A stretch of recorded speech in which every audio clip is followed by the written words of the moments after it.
Good morning. Welcome to the live stream of the Sunday service at the Unitarian Universalist Congregation of Miami. And today we're going to be talking about the 50th anniversary of the first Earth Day, Climate Action. Now we're going to start our soul singing, and before we get started, I invite you to get a chalice or a candle you can light with us when we light our own chalice. Now we're going to sing hymn number 21, For the Beauty of the Earth. It's in the gray hymnal, but you're also going to see the lyrics up on your screen. We're going to do verses 1 and 3.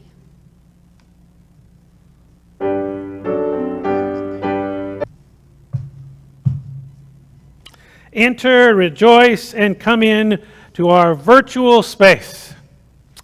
My name is Reverend Tom Capo, and I am the minister here at the Unitarian Universalist Congregation of Miami. As a member of the Unitarian Universalist Association of Congregations, we bring a liberal voice to the great city of Miami. The Unitarian Universalist Congregation of Miami is a community of brave, curious, compassionate thinkers and doers. We invite you to learn more about membership in this wonderful, beloved congregation. Just email me at revcapo@gmail.com for more information.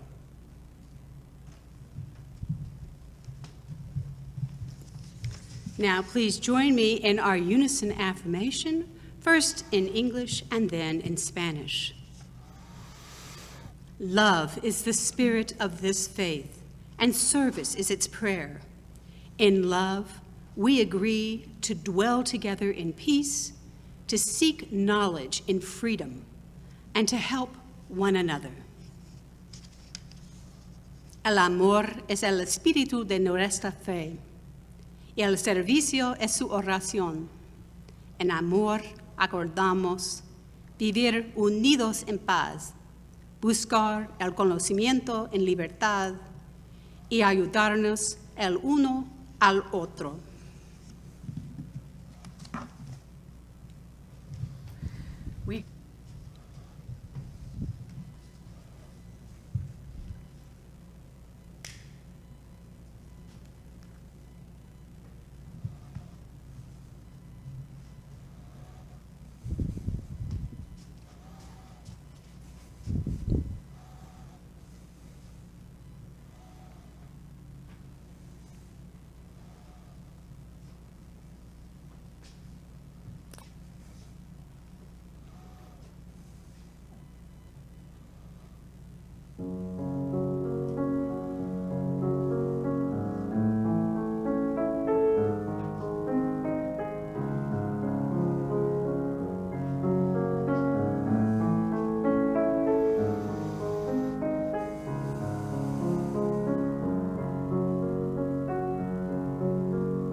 It is so often that we remember important dates and hold them in our hearts and our bodies.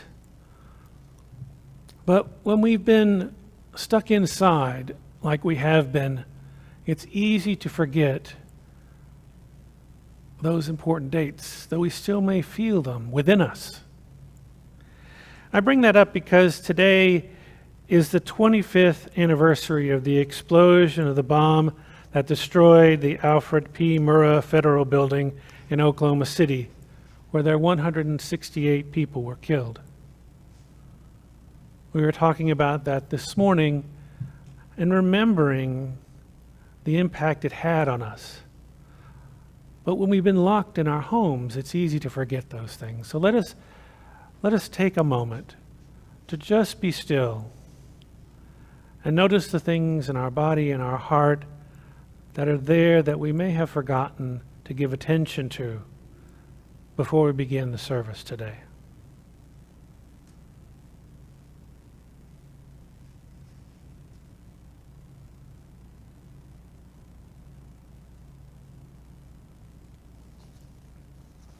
Amen. This Wednesday is the 50th anniversary of the first Earth Day. And the theme for Earth Day this year is climate action. Dennis Hayes, the organizer of the first Earth Day in 1970, and Earth Day Network's board chair emeritus, said, "Despite amazing successes and decades of environmental progress, we find ourselves at an even more dire, almost existential set of global environmental challenges. From loss of biodiversity to climate change to plastic pollution, this call for action is there for all of us and for all governments." I would say that all of you out there and Unitarians all over the world agree that liberation is not just about liberation for people. It's about liberation for all creation. And the question we ask is, how can we support that liberation? As we enter this time of worship and reflection, let me share something by Unitarian Universalist minister Reverend Dr. Richard S. Gilbert. You might remember Richard Gilbert, from his writing of the adult curricula, Building Your Own Theology. This piece is called Beatitudes for Earth Sunday. Blessed are the heavens, for they declare the power of creation. Blessed is the earth, our beloved home, for she is a planet of plenitude. Blessed are the waters therein, for they gave rise to all living things. Blessed is the land, for it is a source of abundance. Blessed is the air we breathe, for it fires us to life and love. Blessed are the beasts of the field, for they are glorious to behold. Blessed are the birds of the air, for they carve a graceful arc across the sky. Blessed are the mountains and seas and valleys, for their variety makes rich our habitat. Blessed are the fields of the grain and orchards of fruit, for they give us sustenance, asking nothing in return. Blessed are the dwellers of the earth, for they cherish the privilege of living upon it. Blessed are they who protect the earth and all her creatures, from the plants of the fields to the trees of the forest, for their reward shall be harmony with the web of all existence. Rejoice, rejoice and be glad, for the earth and her people are one.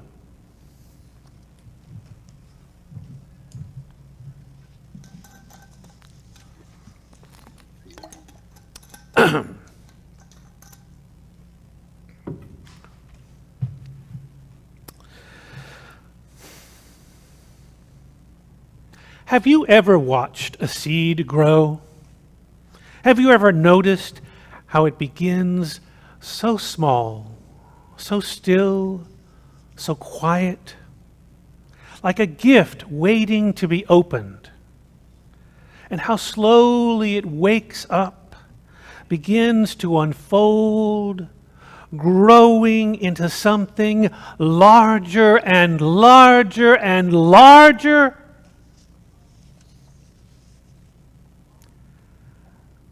Then you know that whatever comes from a seed usually ends up looking very little like the seed it came from, which is also true of the very first seed. Once, long, long ago, way back before the beginning. So long ago, there was no such thing as time because there was no one there to count it. Everything was a huge, dark, mysterious place, like something waiting to happen. There were no stars, no sun, no moon. There was no place like Earth, not a drop of water, Or a single tree, or a rock, or flower. and no living things anywhere. But in that deep, waiting space was hidden the tiniest point of something. No bigger than... A seed. It was not a flower seed. It was not an elm tree seed. It was not a seed of corn, although all those things were included in the seed. You might call it an everything seed, because that is what it became. No one knows where that first seed came from, or how it was planted, or how it knew. In the way that only seeds seem to know. How long to wait for just the right moment to sprout and grow. But all at once the seed, cradled and nourished in the rich soil of space, woke up Broke open. and began to unfold, unfolding and blossoming forth into an enormous, blazing ball of light. Like a great grandmother's son. And the universe was born. Out fluttered the galaxies like a storm of snowflakes, swirling and gathering into the brightest, most blindingly beautiful Clouds of stars.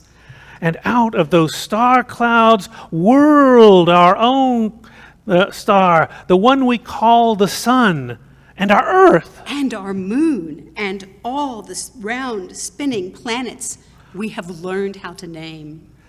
And this is the secret of that tiny seed. You and I were there in the very beginning. Just as the idea for each leaf on a big oak tree lies hidden within an acorn. We were are there with all the stars, the planets, all the rocks and oceans, plants and animals and people. Everything that is now, ever was, and ever will be, was inside that first tiny, tiny seed. So whenever you hold a seed in your hand and wonder what it could become, imagine how you And all that is here. once came from that tiniest speck of an everything seed before it sprouted and grew. Long, long ago, in the way back beginning of time. Now, if this were an ordinary story, it would end right here. But the story of the universe keeps unfolding. What once began in a blazing blossom of light continues every day. New stars sprout open in the deep soil of space. New plants and animals appear on the earth. Seeds of many kinds are scattered everywhere to help us remember. And new people are born every day in the spark of that first light, still alive and burning deep inside. Waiting. Like the everything seed to shine in ways that are yet to be known.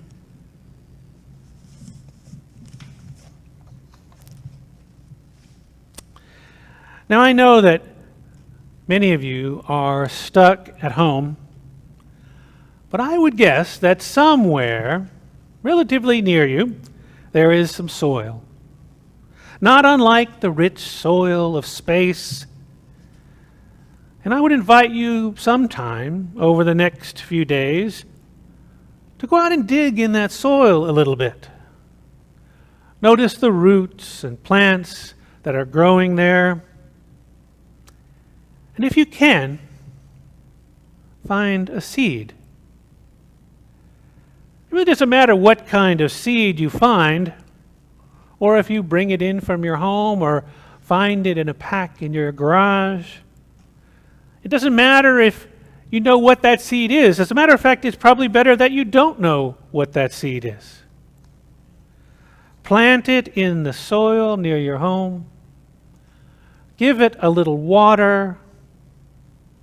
Check on it from time to time. And with an open mind and a heart of wonder, notice what grows. And know that you are part of that plant's existence in a rainbow of ways.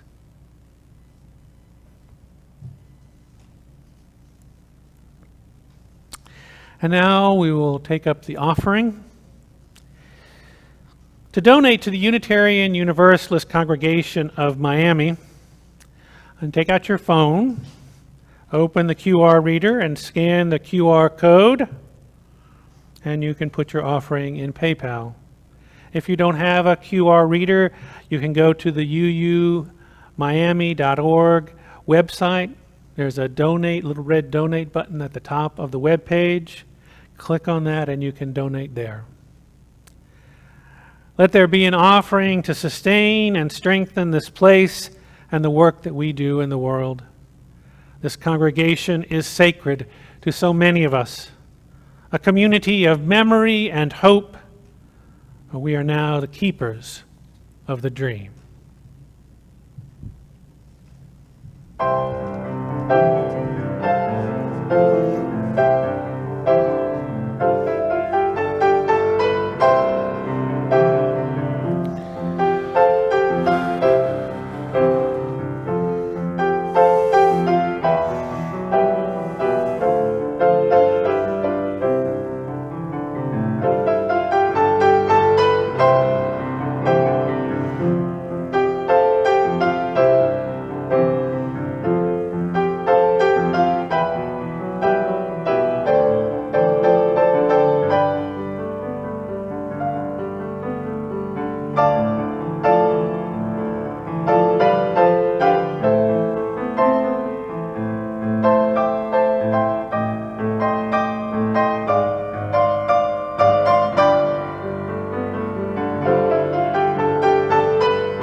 The following teaching is from the Ute Native people of North America.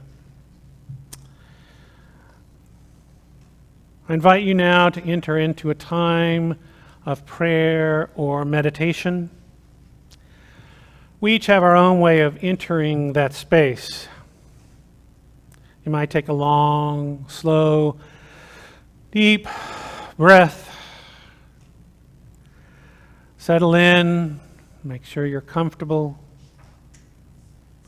Breathe comfortably and easily and move your attention within yourself.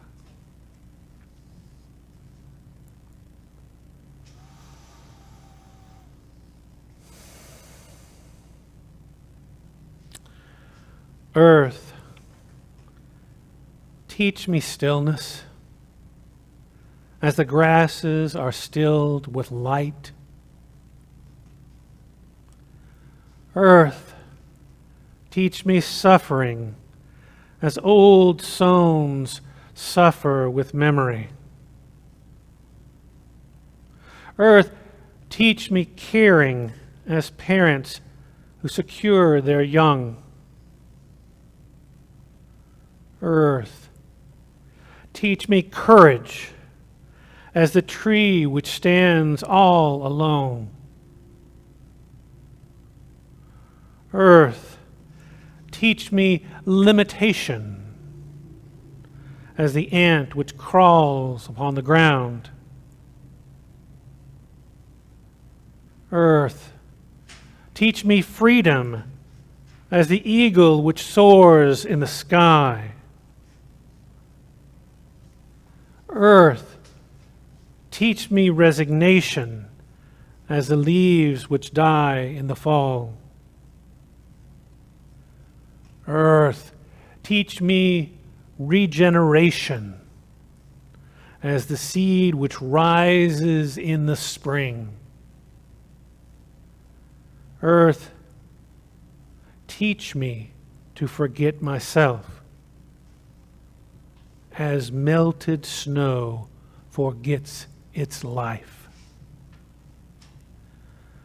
Earth, teach me to remember kindness as dry fields weep in the rain.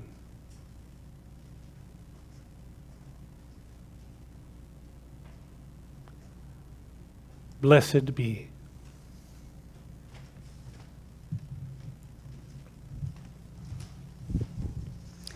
This reading is from Beyond Environment, Falling Back in Love with Mother Earth.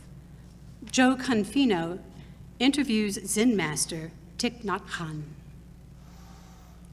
You carry Mother Earth within you. She's not outside of you.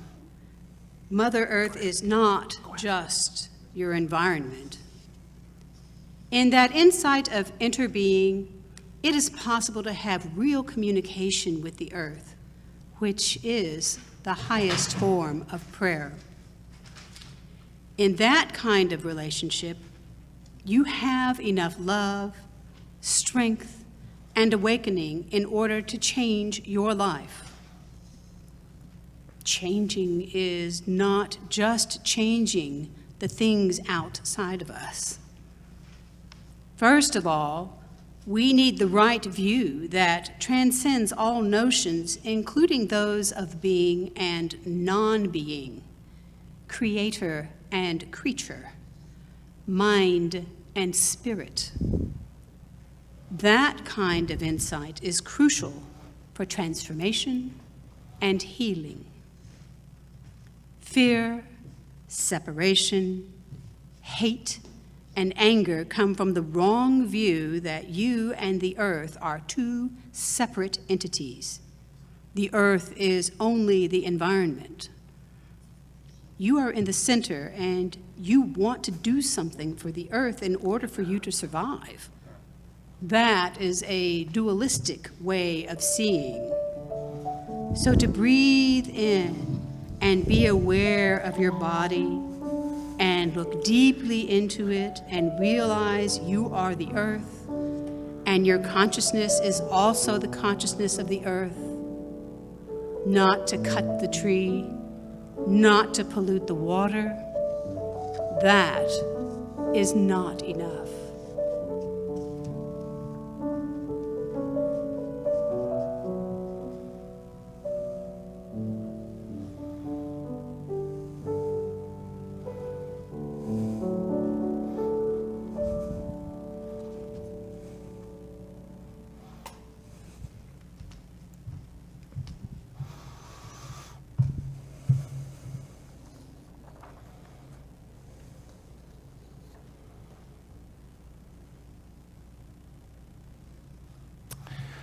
Earth Day is coming, April 22nd. What will you be doing to honor Mother Earth on this day? What do you do routinely to honor Mother Earth? Something to think about.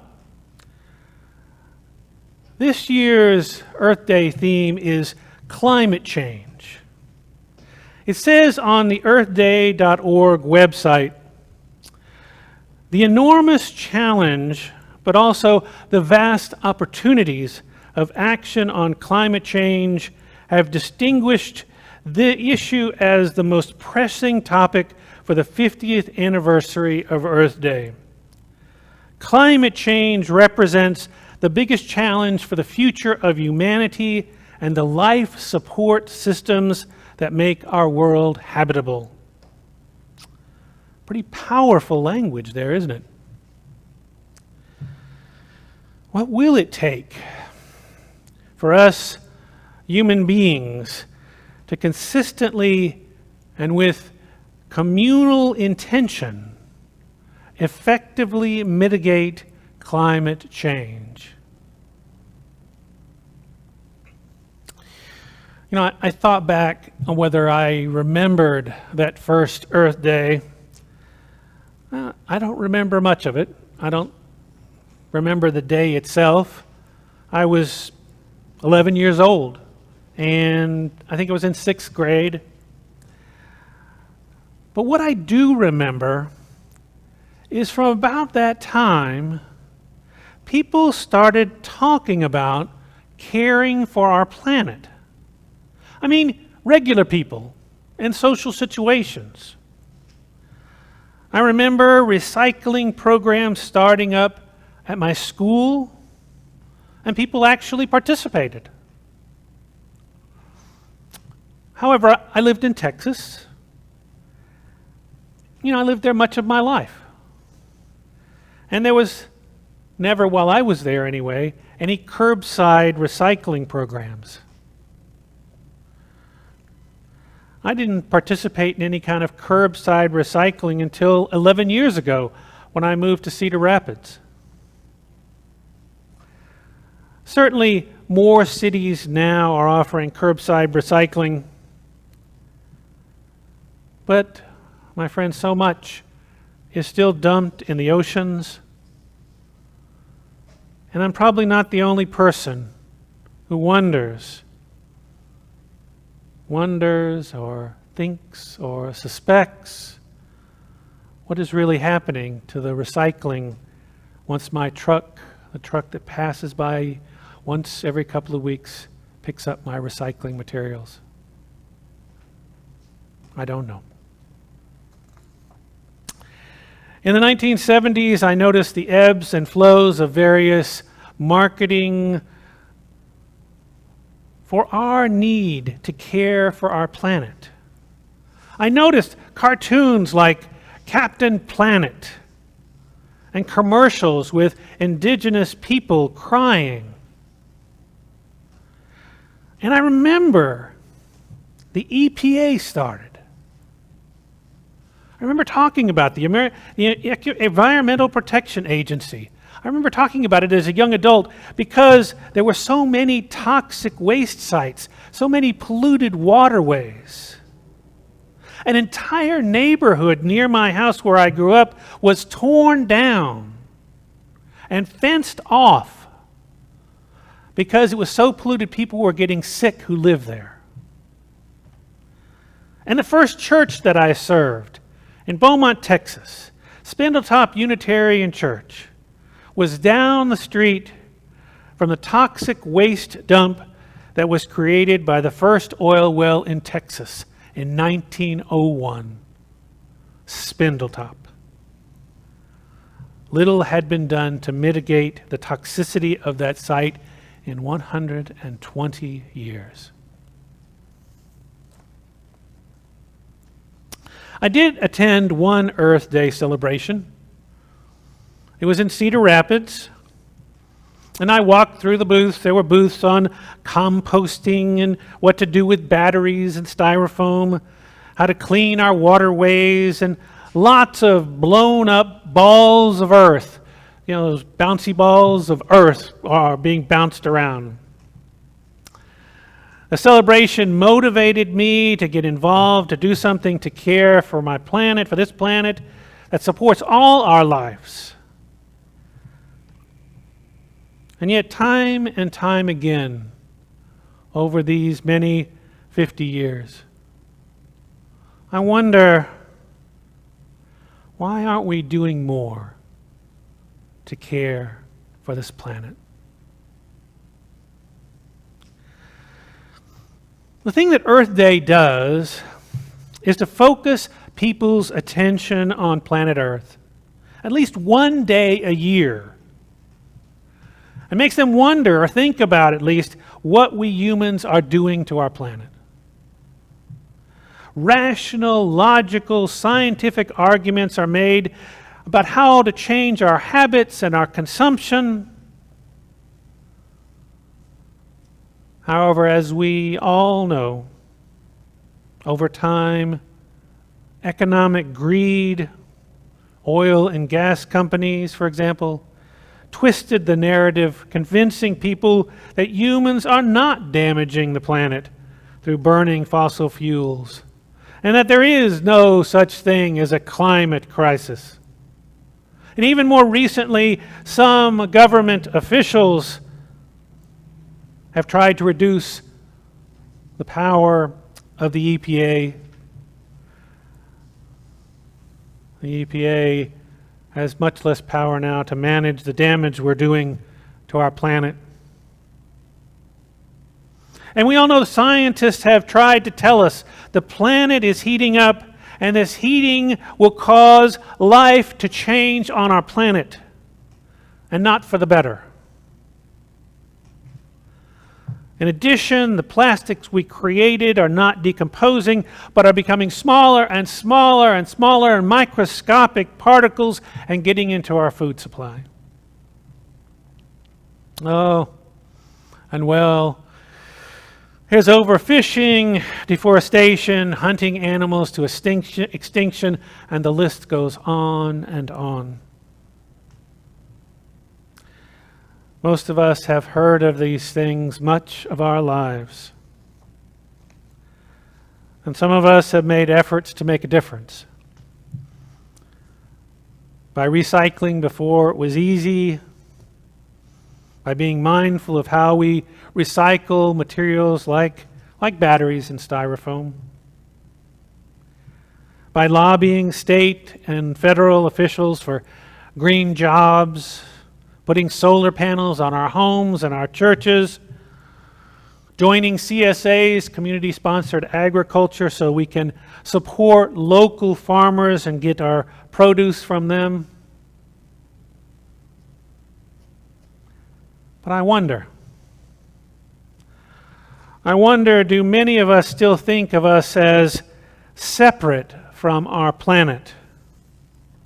That our planet is a thing to be used, an economic entity for our benefit? Are we ready to think of ourselves as part of planet Earth, not just on it, but of it?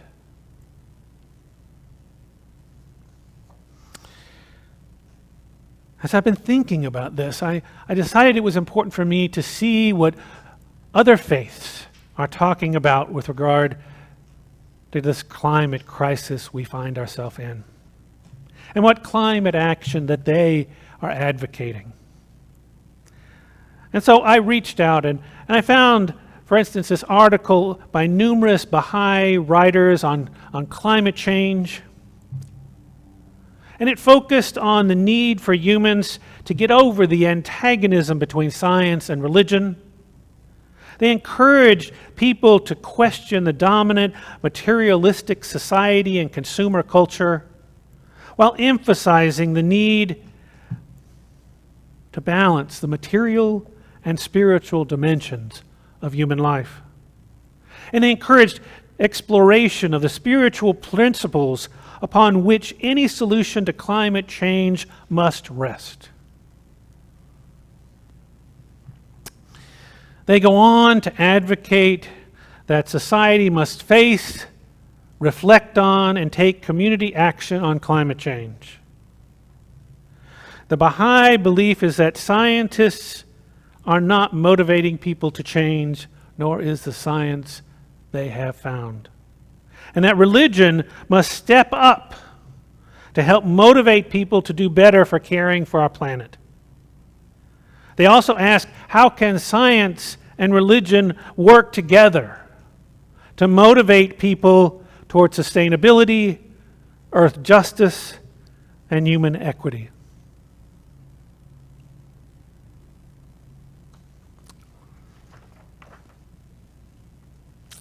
And since I'm drawn to Buddhism, I thought, what have the Buddhists said?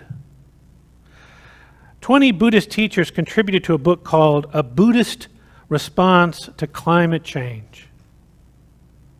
The focus of the book is on motivating humans to move toward an economy that provides a satisfactory standard of living for everyone, while allowing us to develop our full potential mentally, emotionally, and spiritually, in harmony with the biosphere that sustains and nurtures all beings, including future generations, and advocating for the need to put the long-term goal of humankind above the short-term benefit of fossil fuel corporations.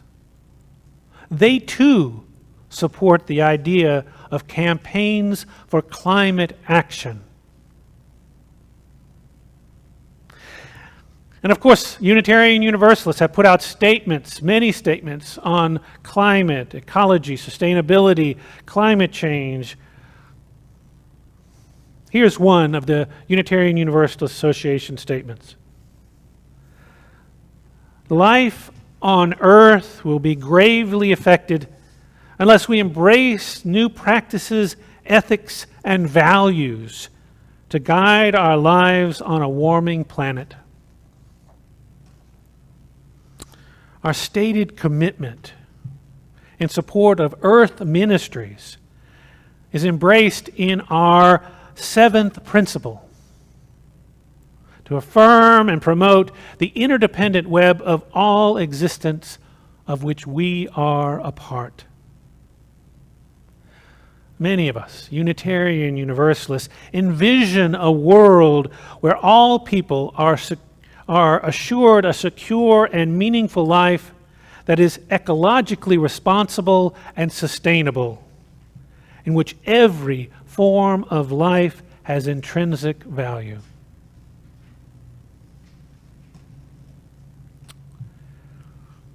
As I've been sharing these various religious ideas, what are your thoughts, feelings, concerns? Now, I will tell you, there are traditions here, obviously, I didn't mention. But it's not that they don't have similar positions. I've read Hindu, Christians, Taoists, Jews, and they've all written very similar statements on the importance of dealing with climate change and taking climate action.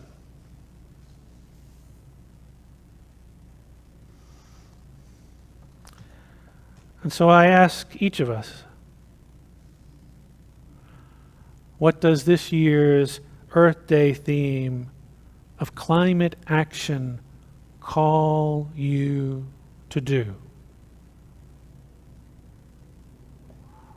What does it call us to do as a faith community.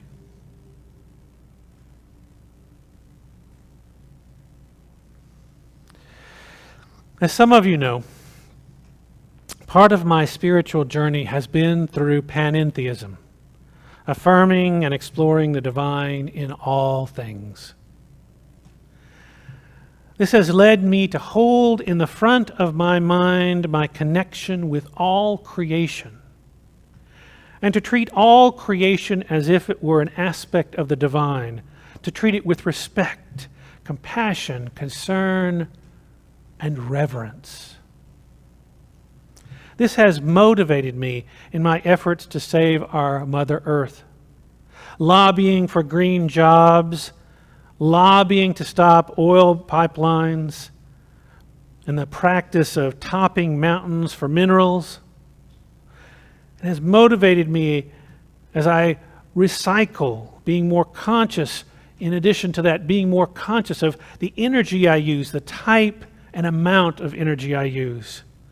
Because I use energy to support the habits that I have. Driving, using air conditioning, computers, lights, of course, getting the food that I like to eat. I will continue to do some of those things, but I need to do it with some idea of balance and of the energy it costs. I try to be conscious of how I use the resources of this planet. But I wonder, am I thinking of myself as part of Mother Earth when I make my decisions? Or am I thinking of my own needs and wants and of Earth as something to be drawn from, used? There's no question that I think of myself as on this planet. But I'm just not sure. I've thought of myself as part of the planet, as an extension of this planet.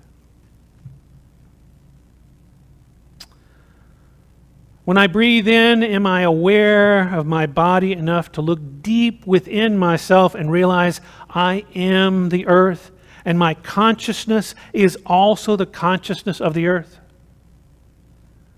Am I ready to see Mother Earth as more than a resource? Can I?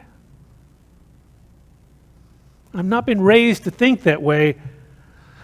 Like so many of us, I was raised in a faith that preached a message of dominionism, that humans were given dominion over the earth. And even if I can overcome that cradle teaching, I'm constantly inundated with materialism, consumerism, with getting more, better, or the next version of whatever.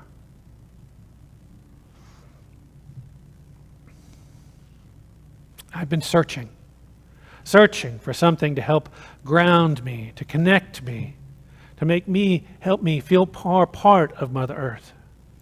And recently I've read this book called Braiding Sweetgrass: Indigenous Wisdom, Scientific Knowledge, and the Teaching of Plants by Robin Wall Kimmerer. Her work speaks to me about a relationship with Mother Earth that I aspire to. How she sees the world is both real here and now and mysterious and wonderful. This is something I've been looking for. Let me share something she wrote. In a way, I was raised by strawberries, fields of them, not to exclude the maples, hemlocks, white pines, goldenrods, asters, violets, and mosses of upstate New York. But it was the wild strawberries beneath dewy leaves on an almost summer morning who gave me my sense of the world and my place in it. You can smell the wild strawberries before you see them, the fragrance mingling with the smell of sun on the damp ground. Even after more than 50 strawberry moons, finding a patch of wild strawberries still touches me with a sensation of surprise, a feeling of unworthiness, and a gratitude for generosity and kindness that come from an unexpected gift, all wrapped up in red and green. Really? For me? Oh, you shouldn't have. After 50 years, they still raise the question of how to respond to their generosity. Strawberries first shaped my view of a world of gifts simply scattered at my feet. A gift that comes through no action of our own, free, having moved toward us without our beckoning. It's not a reward. You can't earn it or call to it or even deserve it. And yet it just appears. Your only role is to be open-eyed and present. Gifts exist in a realm of humility and mystery. As with random acts of kindness, we do not know their source.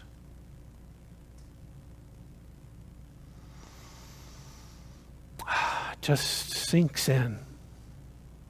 I so want to see the world the way she does.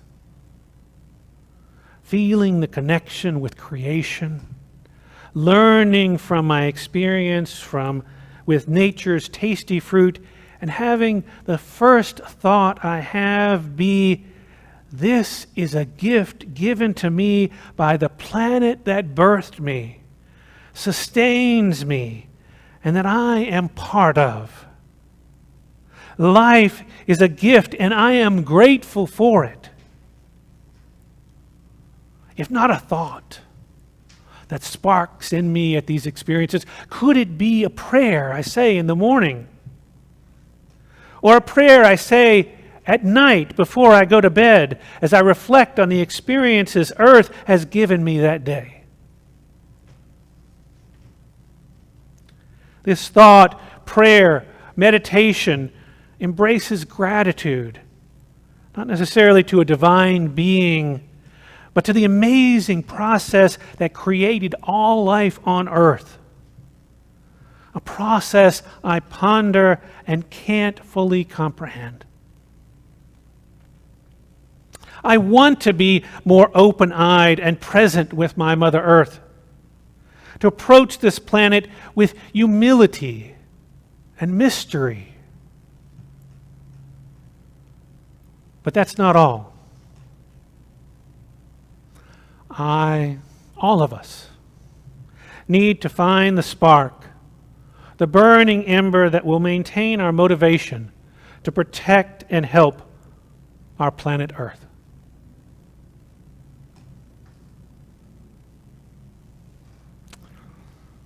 At the end of Robin's book, she suggests such a burning ember to inflame and maintain our motivation. She calls it a moral covenant of reciprocity with the earth. And she writes, the moral covenant of reciprocity calls us to honor our responsibility for all we have been given and for all we have taken. It's our turn now, long overdue. Let us hold a giveaway for Mother Earth. Spread out our blankets for her and pile them high with gifts of our making. Imagine the books, the poems, the clever machines, the compassionate acts, the transcendent ideas, the perfect tools. Gifts of mind, hand, heart, voice, and vision, all offered up on the behalf of the earth. Whatever our gift, we are called to give it and to dance for the renewal of the world in return for the privilege of breath.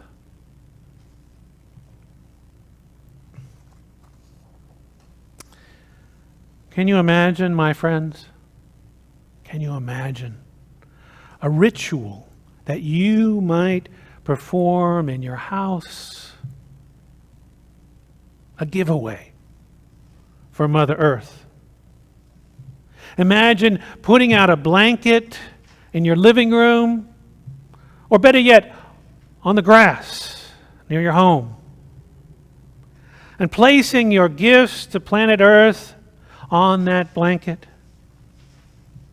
and then dancing for joy for the many miracles that have resulted in your life living on this planet, and ending with a prayer of gratitude for the privilege of breath. This makes so much sense in my heart, in my soul. Perhaps each of us, if we could find our own way to honor Mother Earth's many gifts to us.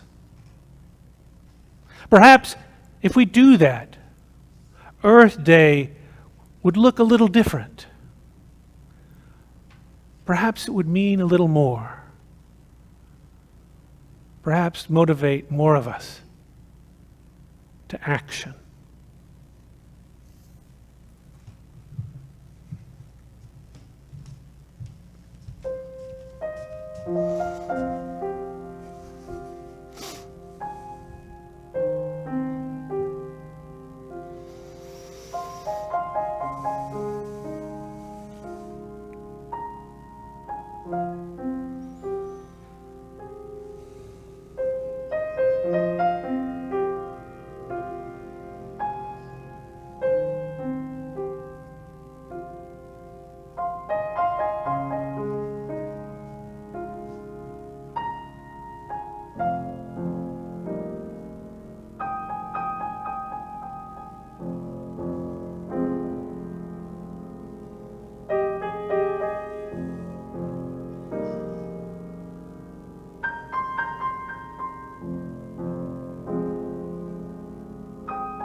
Our closing hymn today is going to be in the Teal hymnal, but you'll see the words up on the screen. It's number 1064, Blue Boat Home. It's a favorite of Unitarian Universalists, gosh, just about everywhere. So sing out loud, dance around in your living rooms or kitchens if you'd like. I know I'd like to. And let's sing together, Blue Boat Home.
Home.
thanks to the waves upholding me.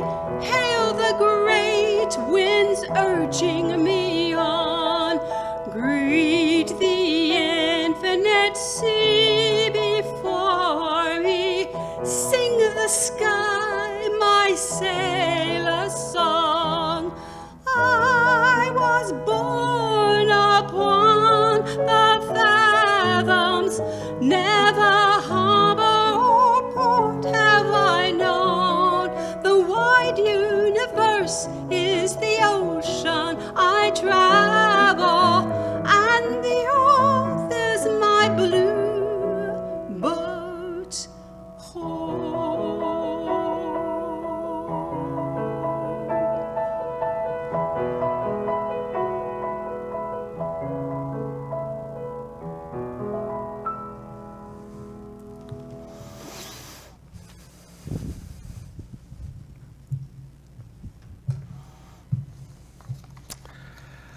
Now is our time for announcements and gratitude, and I think it's always best to start with the gratitude.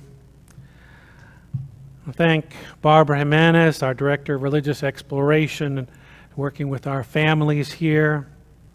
And Steve is running our live stream, keeping our compost thriving, and caring for this wonderful campus we have here.